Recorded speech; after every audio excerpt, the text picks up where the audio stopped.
Bom dia, boa tarde ou boa noite. Eu me chamo Cauã, eu sou graduando na Faculdade de Letras e eu tô fazendo uma série aqui no canal falando sobre os períodos literários do Brasil. Então, a gente começou falando sobre o trovadorismo, já tem um vídeo aqui no canal, vou deixar até aqui no card. Hoje a gente vai falar sobre o classicismo ou o renascimento, né?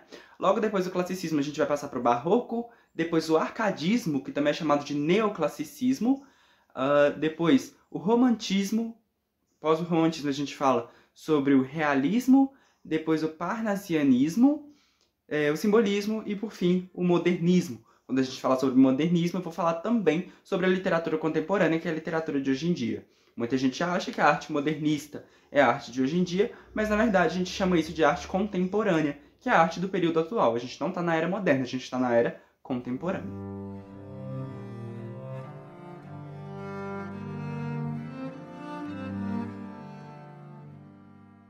O Renascimento ele vai surgir lá no século XV e XVI, quando a Igreja Católica começa a perder força. Então as pessoas passam de uma teoria teocêntrica, onde seria Deus no centro, e passa pelo antropocentrismo. O antropocentrismo seria o homem na frente de tudo, né? E a arte vai passar para um período mais realista.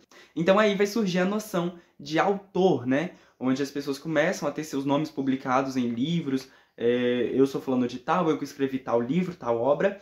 E essas obras são marcadas por conquistas humanas, né? Igual tá aí a épica Os Lusíadas, né? Que mostra aí muitas conquistas de Portugal, como a navegação, as colonizações, estão bem representadas nesse tipo de livro, já que a gente está num período mais renascentista, onde o ser humano, né, tá na frente de tudo, tá no meio de tudo. Agora eu vou ler para vocês um pedaço, né, da épica Os Lusíadas, e a gente vai estar analisando isso, ver como é que isso se encaixa. Canto 1. As armas e os barões assinalados, que da ocidental praia lusitana, por mares nunca de antes navegados, passaram ainda além da Taprobana, em perigos e guerras esforçados, mais do que prometia a força humana, e entre gente remota edificaram um novo reino que tanto sublimaram.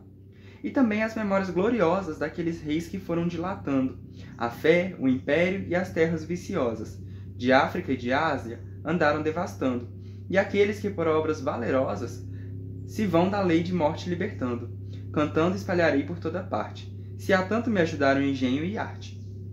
Cessem do sábio grego e do troiano as navegações grandes que fizeram, cálice de Alexandre e de Trajano, a fama das vitórias que tiveram.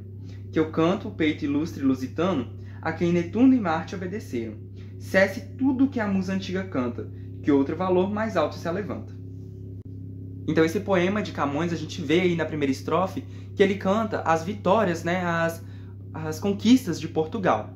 Na segunda estrofe a gente já passa a ver a exaltação dos reis, né, que construíram colônias lá na África, na Ásia, e fizeram a expansão do Império Romano e do cristianismo. A gente vê isso bem presente nos seguintes versos. Daqueles reis que foram dilatando a fé, o império e as terras viciosas, de África e de Ásia andaram devastando, e aqueles que por obras valerosas. Só nesse pedaço do livro de Camões a gente já vê uma grande exaltação do ser humano. Então a gente vê uma marca bem grande do antropocentrismo, que foi a marca principal do renascentismo, né? O principal do renascentismo foi o antropocentrismo do ser humano no centro de tudo.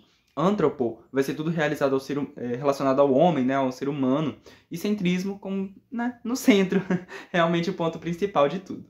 Outra marca bem clássica do renascentismo é a mitologia greco-romana, que a gente vê aí citando, né, a musa, né, cessem os cantos da musa, a gente vê citados Netuno e Marte, que eram deuses, né, gregos.